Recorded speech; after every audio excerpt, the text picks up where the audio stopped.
Tofu is one of those foods everyone recognizes, but very few people can actually explain.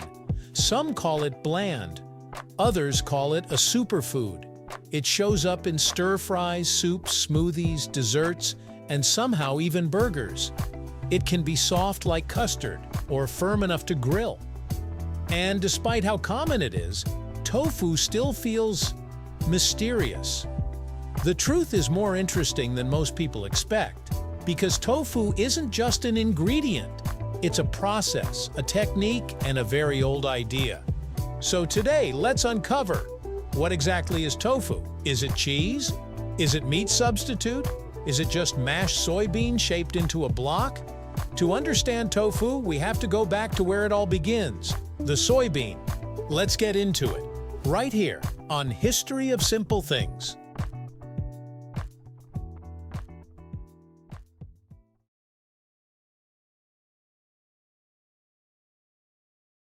At its core, tofu is made from soybeans.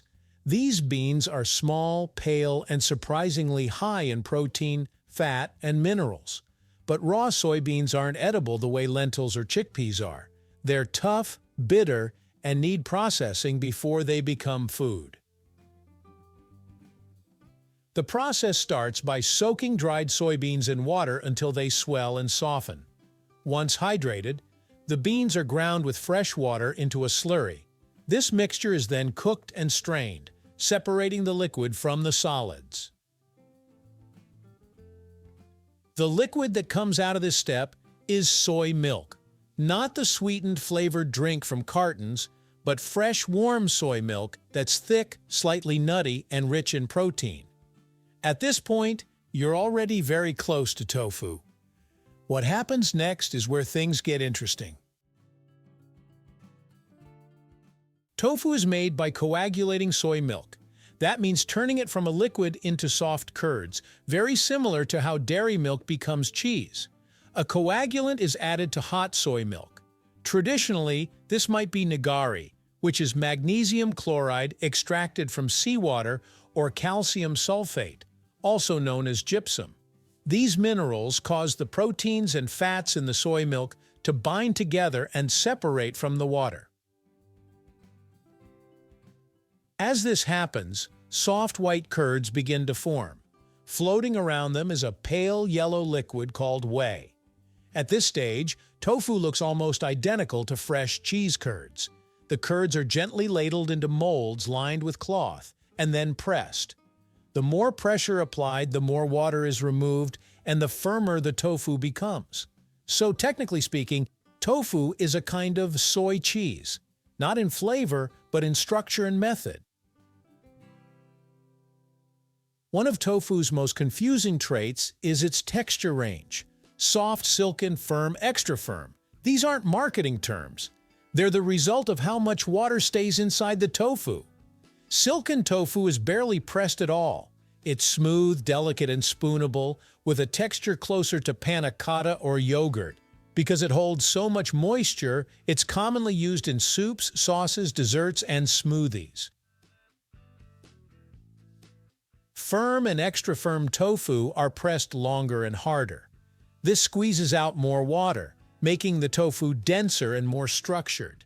These types hold their shape during cooking and can be grilled, fried, baked, or crumbled.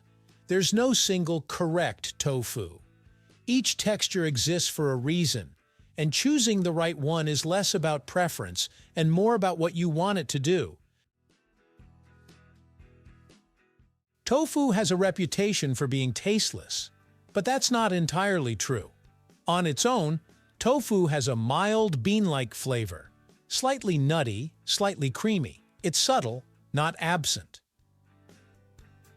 What makes tofu special is that it doesn't compete with other flavors. Instead, it absorbs them.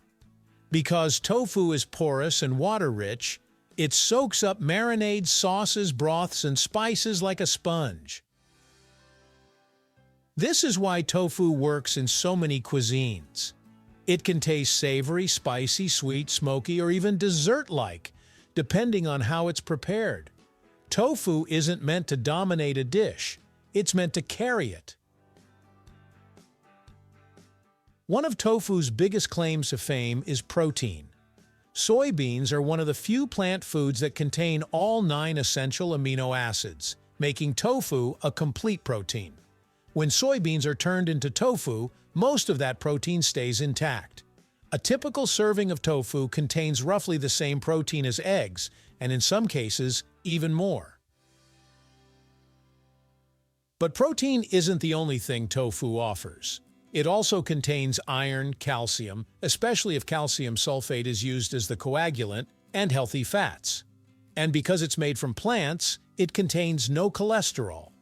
This nutritional profile is a big reason tofu has stuck around for thousands of years. Tofu didn't come from modern health trends. It originated in China over 2,000 years ago. Historical records suggest it may have been discovered accidentally while experimenting with preserved soy milk and sea salt. From China, tofu spread to Korea, Japan, and Southeast Asia. Each culture adapted it slightly, changing textures, preparation methods, and how it was eaten. In many Asian cuisines, tofu isn't treated as a meat substitute. It's just tofu. It appears in soups, braised dishes, street food, and even breakfast items. Its role isn't to imitate something else, it's to be itself. That perspective shift explains a lot about why tofu sometimes confuses Western cooks. Tofu often gets lumped together with all soy-based products, but it's quite different from foods like tempeh, miso, or soy sauce. Tempeh is fermented and made from whole soybeans, giving it a nutty flavor and firm texture. Miso is also fermented, but turned into a paste. Soy sauce is brewed and aged, becoming liquid and intensely savory. Tofu, by contrast, is not fermented. It's fresh. That freshness gives it flexibility, but also means it relies more on cooking technique for flavor. So the next time you see a block of tofu, you won't just see a white square in plastic.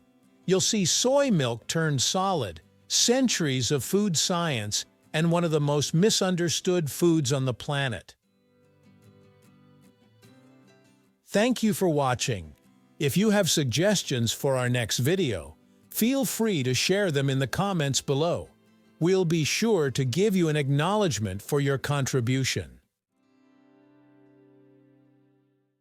Thank you for joining us on this journey through the history of simple things. Don't forget to like, subscribe, and stay tuned for more stories woven through the smallest details.